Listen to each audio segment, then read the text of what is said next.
Thank you very much for the welcome, and thank you for being here.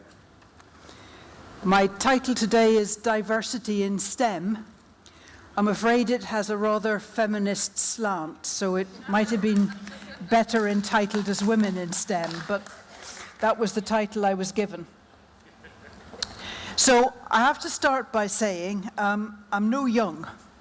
I'm 76, and some of these stories go back a bit.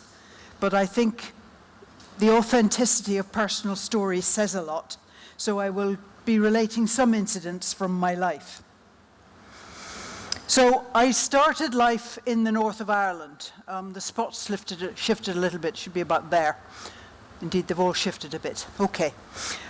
Started life in a small town in County Armagh called Lurgan. Went to the local preparatory class in the local grammar school. Small, 2 rooms, 2 teachers, 3 or 4 kids in each year, several years in a room. And then at the end of that, we sat what was then called the qualifying in Northern Ireland, sometimes called the 11+ in England, because it was believed that they could tell at age 11 or 12 whether a kid was going to be academic or whether the kid should have a more technical secondary education. And I failed that exam. It turns out that in a number of places, both in Northern Ireland and across the water, that everybody knew that girls were only going to get married, be housewives and mothers and homemakers, and that they didn't really need a proper grammar school education. It was the boys who were going to enter the workforce that really needed that education. And therefore they had a higher pass mark for girls in that exam, 11+, than they did for boys. That wouldn't be legal today, but it happened in a number of bits of Britain, and County Armagh was one of those. However, my parents had always planned that I'd get some of my education out of Lurgan, and I went away to boarding school in the north of England. But another story from this school. I remember entering secondary school. The excitement of lots of different teachers, lots of different subjects, moving from room to room, for class to class.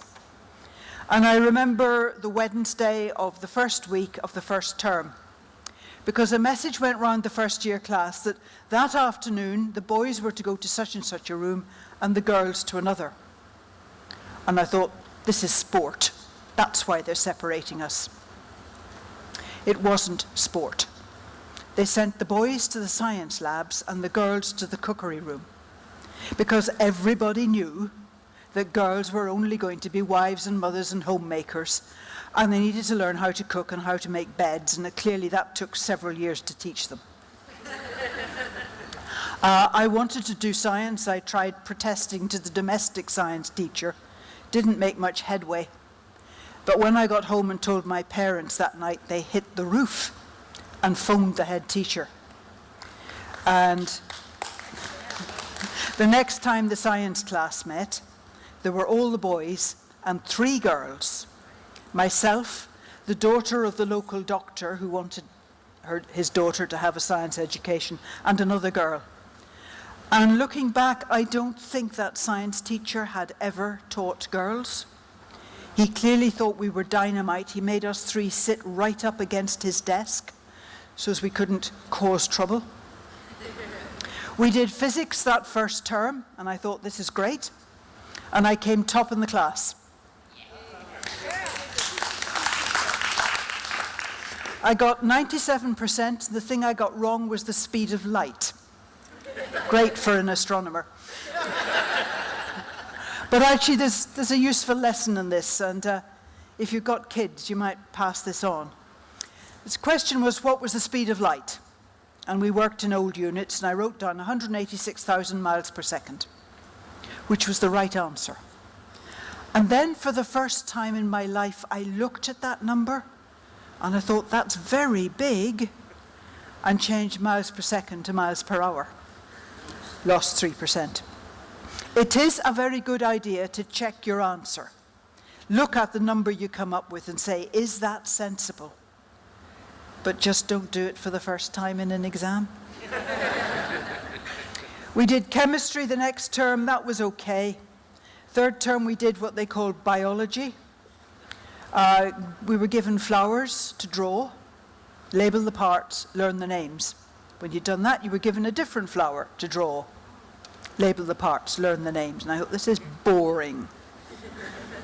Looking back, I think that science teacher was probably a physics teacher, but of course he had to teach all sciences to the first year. But it kind of showed through in some way. Anyway, I decided I liked physics. I was good at physics.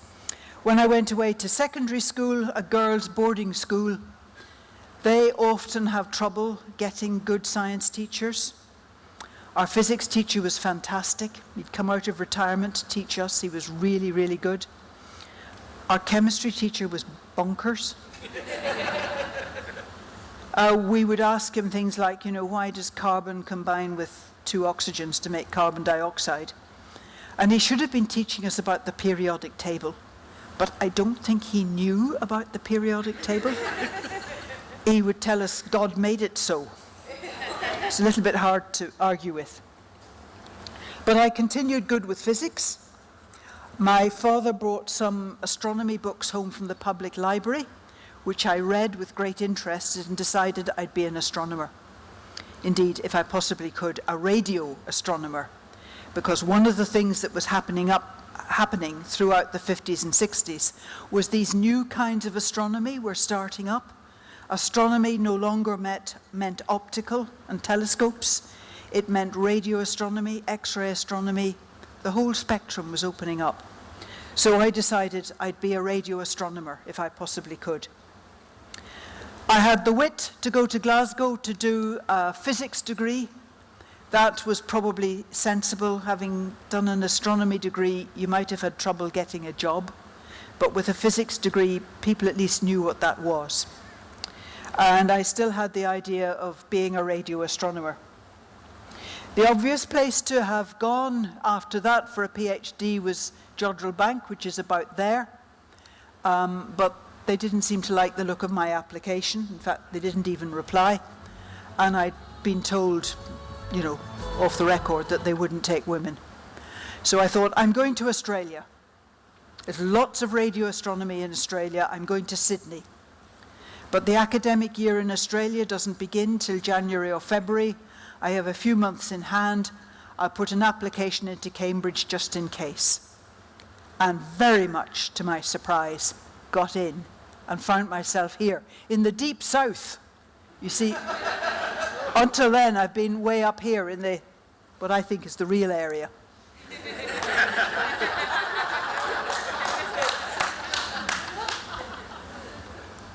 This is very Cambridge. They were bright, but they were also extremely self-confident and quite keen to let you know that they were bright. I suffered from what we now call imposter syndrome. How many people here have heard of imposter syndrome? Oh, great. Well done. Right. So I was quite convinced they'd made a mistake admitting me, that I wasn't bright enough, and that they'd throw me out. But instead of walking away, the way sometimes students do when they suffer imposter syndrome, as I said, I'll work as hard as I can so that when they throw me out, I won't have a guilty conscience. I'll know I've done my best and I just wasn't bright enough. So I was working ridiculously hard.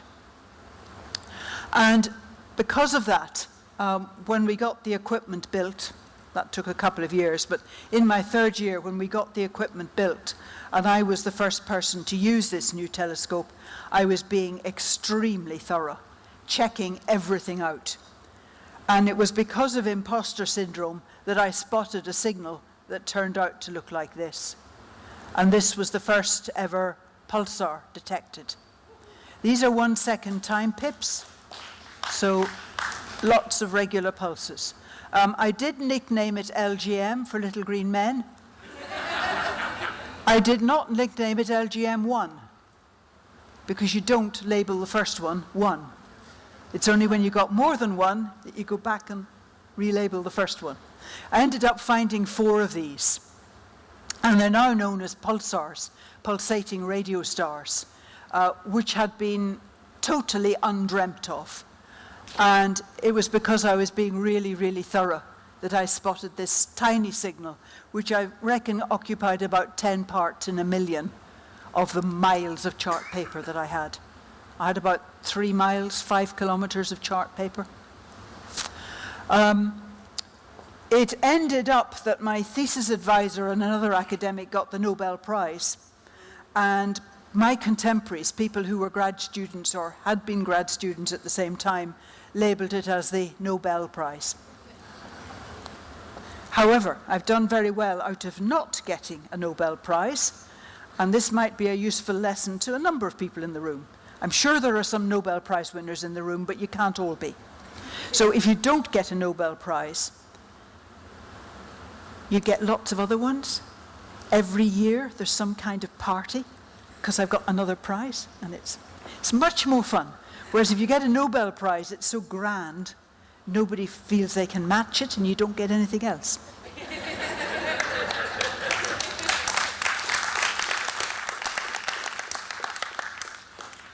This was 1968, and we published the paper. The name pulsar for these things was coined by the science correspondent of the UK's Daily Telegraph, but we had lots of press interest, and the interviews took a very predictable format. There would be my supervisor, Tony, and I, and they'd ask Tony about the astrophysical significance of this discovery. And then they would turn to me for what they called the human interest. How many boyfriends did I have? What were my vital statistics? Would I describe myself as brunette or blonde? No other colors were allowed, apparently. It was quite clear they didn't know how to treat a female scientist, and certainly not a young female scientist. Young women were page 3 sex objects. And the photographers were even worse. They'd say, "Could I undo some buttons, please?" It was horrible. It still makes my skin creep. But it was apparently considered the norm, the way what people wanted, and therefore that's what journalists and photographers provided. But yeah. I have here a number of photographs of women scientists, a fair number of them Irish. I don't know, maybe they experienced the same thing. Who knows? I got married as I finished my PhD. My husband worked in local government, and the way you get promotion in local government is to move to another local authority. So we moved every 5 to 10 years, which was pretty disruptive of my career. And we had a child a few years later as well. At that time, it was proven that if mothers worked, the children would be delinquent. How many of your mothers worked? Great. How many of you are delinquent? Funny, that's more than I usually get. But I mean, absolute rubbish. But again, another way of controlling women's lives. If you don't provide child-minding facilities, they can't work. So, yeah. So that was pretty tough. I worked part-time till the son left school. So till he was 16, 18. So probably about 20 years working part-time. And I had an amazing array of jobs because of my husband moving every so often. So huge amount of experience, all sorts of things. Everything, the first couple of years were research science, and then there were various kinds of support roles and things. A lot of excitement, because I happened quite often to arrive in a new bit of astronomy just as it was about to boom. So for instance, I had one job looking after an X-ray astronomy satellite, just as it discovered everything. It kept making discoveries, usually on Friday afternoons, and preferably before a bank holiday. It was absolutely manic. I could say, please, satellite, stop making discoveries till we've processed the last 2 or 3. They're queued up. But I had a lot of fun, I must admit, although career-wise, it's shocking. You know, it's a dire curriculum vitae. So I think my career at that stage is a bit like a game of snakes and ladders. Husband moves somewhere, I start a job, I work up a ladder. Husband says it's time we moved, way down the back again, find another ladder, climb up, slide down, and so on. Made lots of contacts, lots of friends, learnt a lot, but not the traditional male career. Looking back on how one managed family commitments in those days, things that I think would help women today, because it's still women that carry the bigger load, although men are getting much better about helping. Prestigious part-time posts would be a huge help. In Britain, we've started having paternity leave. Employers are not always very cooperative about this, but technically there is paternity leave. I think that could be made a little bit more regular, a bit fiercer, so that more men could take paternity leave and help with a new baby. And one thing that would be an enormous help to women who do have a baby is to have 5-year fellowships, not 3 years, because as one holder of a 5-year fellowship said, it gives you time to have a baby and catch up again, whereas a 3-year fellowship does not. So there are things that I hope our countries will gradually adopt and make it easier for both in a couple to share the childminding more fairly. There's an international astronomy body called the International Astronomical Union, and people can be members of it. You're nominated by your country as a member. And about 20 years ago, the then secretary, who was a Danish man, started thinking. He was married to another astrophysicist, and she was having a terrible time getting jobs. He was okay, but she couldn't. And he wondered, is this just Denmark, or is it something that women in other countries experience? And he started collecting the membership data for this body, segregated by gender. And that has been continued for all the intervening years. And it makes a really interesting database. What I've done is I've looked at the membership of countries that have more than 200 members. I'm afraid that does not include Ireland. And I have listed them in order of their percentage female. The world average is 17%. The best countries are Italy, France, Brazil, Spain, and the Russian Federation. Special regions in the case of the Russian Federation. They lost a lot of men in world wars. There was a massive flu epidemic. Women in the Soviet Union have worked forever, and there are good childcare arrangements.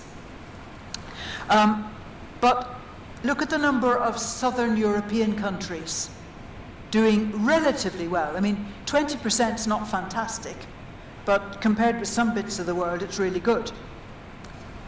The English-speaking countries, Australia, Canada, USA, and UK, cluster a little bit below the world average. That's an interesting one. China's in the midst there. Again, might be a special case. Northern Europe, really rather poor. I know that at least until recently in some parts of the Netherlands, the schools closed at lunchtime so as the kids could go home for lunch. That stops some other working, doesn't it? So maybe it's something similar in Germany, I'm not sure. India and Japan, perhaps not surprising either, fairly low. These numbers are gradually improving. This world average goes up 1 or 2% every 3 to 5 years. There is growth, but it's slow. But one of the things that I think I take from this is, although the UK is here, I do not believe it's anything wrong with women's brains. If that fraction of women in Italy can do astrophysics. It says to me it's not women's brains, and I do not believe people who say women cannot do physics or women cannot do astrophysics. So I think it's useful data from that point of view. There are, however, some caveats. It could be that in some countries men are in other fields that are perceived more prestigious, which kind of leaves astronomy more open for women. It could be that people still live near their parents, so there are parents around to help with the childminding. That would liberate more women to go. It could be that we're talking about a country where there's very rich and very poor, and so there's lots of poorer women who are very happy to come into your house, be your childminder, housekeeper, cleaner, laundry maid, cook, while you, the wife or woman, go and do astronomy. So there's probably lots of different reasons about why there's this distribution of figures. There's in Britain, the UK, I'm not sure if they're in Ireland, a business consultancy firm called McKinsey's. They're here too? Great. They've done some very interesting research, and they have proven, I think, well beyond doubt, that any company or any working group that is diverse is more robust, more flexible, and more successful. It's harder to manage because the diversity means you've got lots of different people with different kinds of backgrounds and maybe different assumptions. But if you can learn to manage a diverse group, it's far more successful than, shall I call it, a monochromatic group. Maybe racially the same or heavily of one gender, for instance. So diversity is good in the business world, and I'm pretty certain the same thing applies in the academic and research world. But there is a conspicuous absence of women in senior positions, certainly in academia and still in a number of businesses. And in general, shortages might be because there's too few entering, there's too many leaving, the ones that there are making too slow progress up the ranks. And it seems that all three of these are true. There's too few women coming in at the bottom levels, there's too many quitting, and those that there are progressing slower than their male counterparts. They're not rising as fast up the ranks. So I've spent most of my life working in UK universities. I have fair contact with a number of Irish universities and one USA university, but this is largely focused on UK universities. I hope you can extrapolate to your circumstances, either being in a different country or maybe not even in academia. I think quite a lot carries over.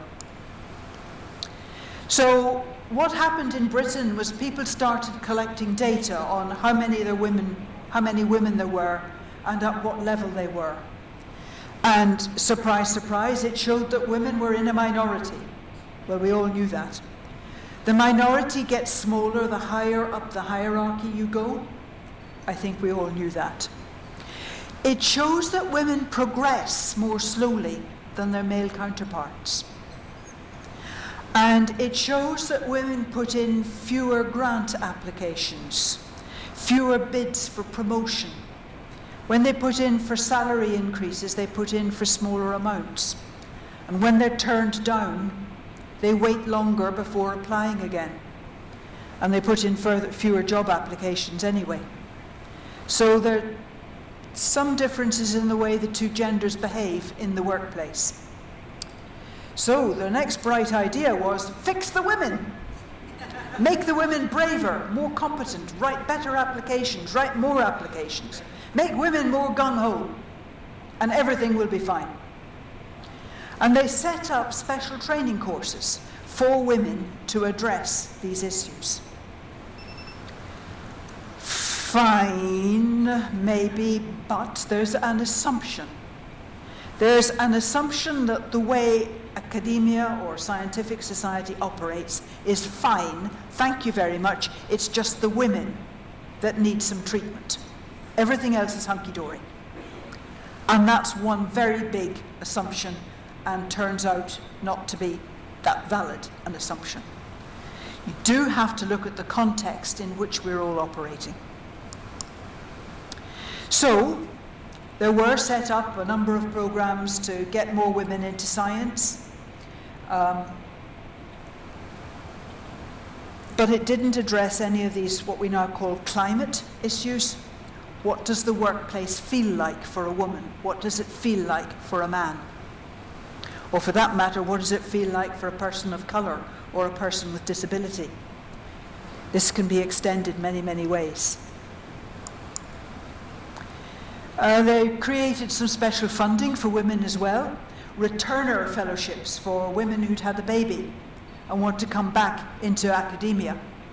That quickly ran into trouble because really charming people would say, you only got that fellowship because you're a woman and a young mother. You're pulling down the calibre of the department, you should leave. That actually happened several times. So, fortunately, the funders learned a lesson fairly quickly, and these types of fellowships are now open for men and women, because sometimes it's the man who takes the career break to look after a kid. And that has helped because it means that women can say, I got it in competition with men and women. It wasn't a woman-only thing. Yep, and I've already, I think, mentioned about how the 5-year fellowship is better. It's one of the other things we're learning, slowly. But also, funding agencies began to recognize that giving support to individual women might help those individual women, but didn't really change things in a significant way. What they really wanted is what's now called institutional change, organizational change, change of the systems and attitudes of the whole employer or workplace. So the situation in Britain today in science, engineering, technology is that the numbers of women are growing, but it's very, very slow. The largest increases are at student level, undergraduate, postgraduate.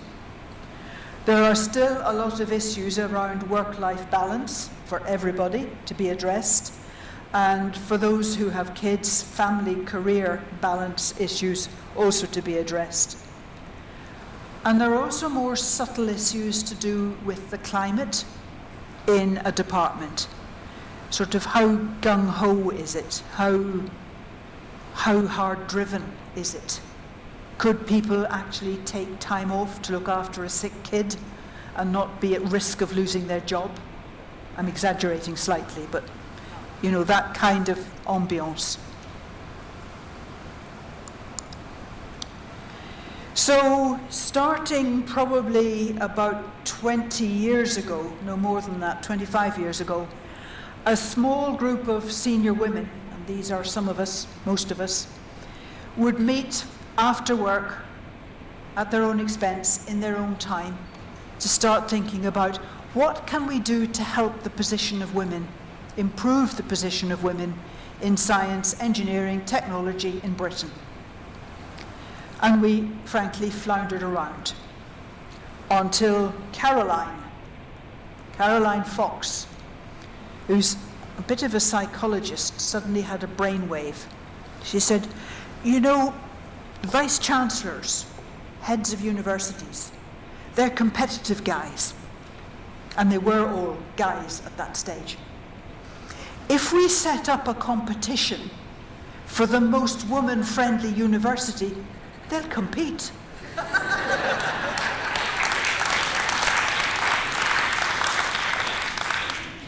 And she was right. We were poor, we had no funding, but we could afford a glass rose bowl. So we set up the first competition for the glass rose bowl, and they competed. And we duly had a little ceremony and awarded the glass rose bowl. And this went on for a few years. We began to dream up a name for this. We called it Athena SWAN. Now, those of you who work in Irish universities will by now be quite familiar with that, and maybe in one or two other countries like Australia, where I think it's called SAGE, and Canada, where it's just starting, and I don't know if it's got a name. It's also sort of starting in the USA. It doesn't just do gender, it does the other diversity dimensions as well, and it's called Sea Change. But we started with this glass rose bowl. Then, and we called it Athena SWAN. And then one day, some heads of medical schools in British universities was meeting with the Chief Medical Officer for England and Wales. She holds funding. It is a woman now. She holds funding, which they were going to apply for, or might already have applied for. And they had the kind of conversation that heads of schools and funded bodies have about, how you do it and so on. And at the end, she said, looking round, "You're all men. Where are the women heads of medical schools?" And they were fool enough to say, "Oh, doesn't matter." And she had, as she put it, a rush of blood to the head. And she said, "If you want my funding, in the next 2 years, you've got to hold Athena SWAN Silver Award, or you won't be able to apply." And that sent shockwaves round the system. Once a funder gets on board with this kind of program, it really begins to bite. And suddenly people started taking it seriously. And then other funding bodies began taking an interest. I know that Athena SWAN in Ireland, let me backtrack slightly. The system now is the university can hold it centrally on the basis of the processes and procedures it has set up, and individual subject departments can also hold it. In Ireland, the universities have to hold bronze level centrally by the end of 2019, or no department will be able to apply for research funding. That is dire.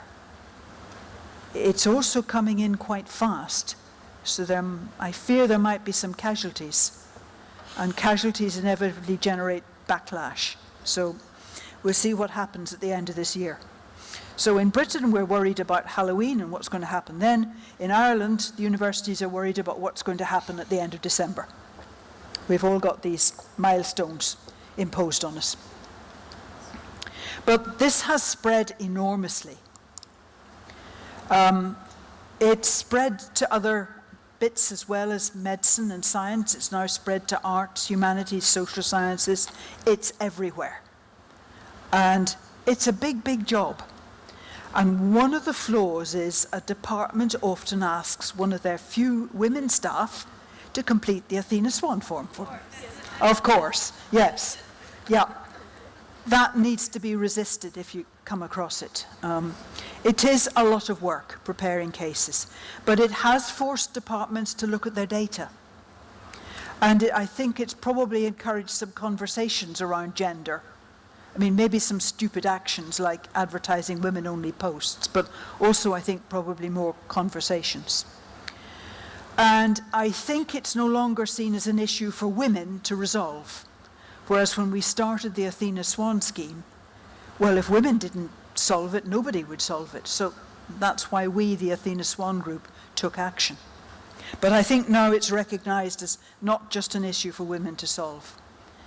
And it's going to extend in due course to black and minority ethnic, to the LGBTQ+ area, and maybe other ones as well.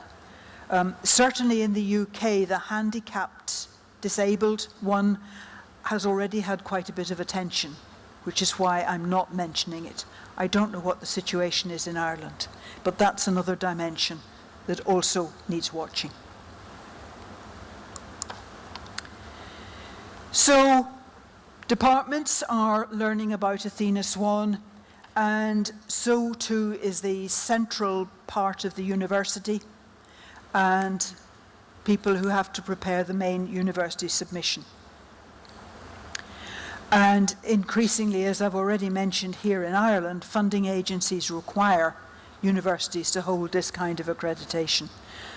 In some other countries, that is the case. In some, it's not yet, but may come. So I can suddenly see a lot of change happening, and it's come quite fast. Has it come too fast? Do we expect a backlash? I'm slightly worried about that. I see also, particularly in the USA, some high-profile figures losing jobs because they've been known for some time to be a harasser of females, and their employer has finally decided to act. There's quite a lot of change happening quite fast at the moment. I hope things don't go pear-shaped, but it is faintly possible. So, yep, it's gone into art, social sciences, it's gone Australia, Canada, and the funding bodies are taking it very, very seriously. But what I think it's fair to say is that it's gradually becoming not just a women issue, but about being fair to everybody, whatever their position, whether they have handicaps or not. Maybe I'm being naive, but I think I can see that dimension coming in Britain, that awareness, alertness, if you like. But I'm also scared by the pace at which this is going. I'm quite anxious that there may be pushback. I don't know quite what form this will take, but it's a very fast change, because people can't change that fast, society can't change that fast, and I think this is probably pushing at the limits, and maybe we're going to see some pushback. Maybe we're going to see some witch hunts. I don't know. But it raises an interesting question about how you optimally change the way a society operates. You change a society's mores, and I don't have the answer to that. And when we recruit new academics, what kind of job do we make inducting them into this new kind of thinking? Do we acclimate them to some of the issues that are around behind Athena SWAN? Or do we just tell them where the stationery cupboard is and tell them to get on with it?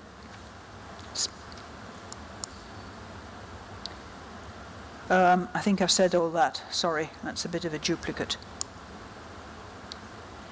Now, many of the programs that wanted to get more women into science saw women as deficient. And the question remains, and it can be applied in other dimensions as well, why should that group do all the changing? How do you change the, quote, mainstream? Science should be moving towards women as much as women are moving towards science. And this means also the professional bodies. Conferences. If you go to a conference in the USA now, your name badge will also specify your preferred personal pronouns. So you can say whether you're she, her, hers, or something else. And I do see science as gradually changing, but I think it's fair to say that Britain has been rather at the forefront of this, and other countries are still catching up a bit.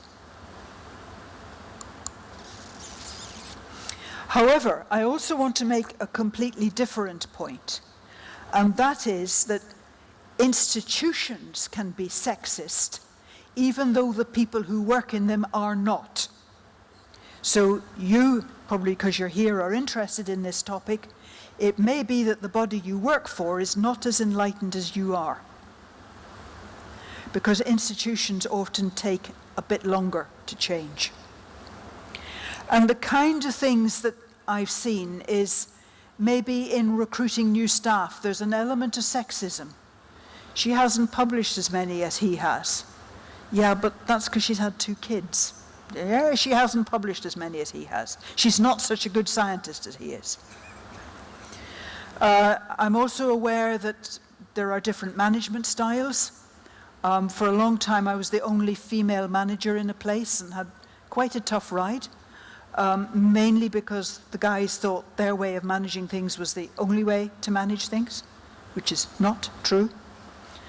And there's also what we call unconscious bias. And this is one of the hardest things. Have you had to fill in a form, I'm sure you have, where you're asked to say whether you're male or female? There's a couple of boxes to tick. In what order are the boxes? It's probably like this. Alphabetical order? No. We're so used to it, we barely notice it. But at some subliminal level, it sends a message to the females that they're the second class. Try and put things in alphabetic order. And this is quite good because it's not just male and female, it allows some other options, which a number of forms still don't do. So there's quite a lot of this unconscious stuff. I'm sure there's a lot of it I miss, but this is one that hit me because one day my brain said, why am I always ticking the second box? I want to tick the first box. Really childish, but it suddenly made me wake up to this one. So, what do we do? Well, laughter is a great remedy for many things. That will get you through a lot. But behind the laughter, there's probably something that costs. I've told quite a few stories. Stories are very, very powerful. Tell your story. It'll have huge impact. Now, okay, you're exposing yourself, I know. But if you can tell your story, that's hugely powerful. I think one of the most important things from my point of view is ensuring that the management in your workplace, I don't know how you do this, but ensuring that the management in your workplace doesn't have unconscious bias, is really gender neutral.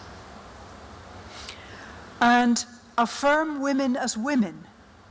Don't expect them to be we males or she males.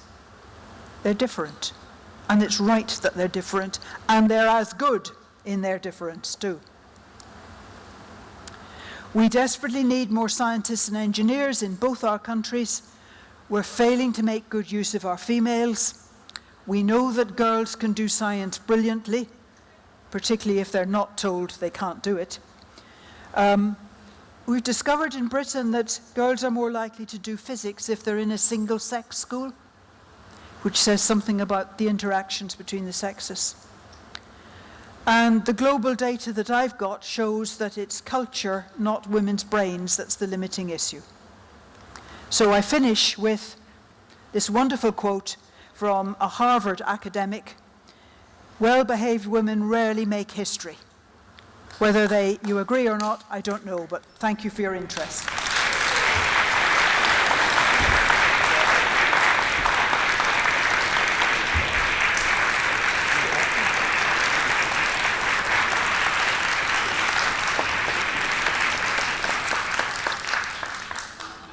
So have we time for a question or two, please? Can you tell me? Hi, I work in a university and I was on the Athena SWAN committee. Fancy that, yes.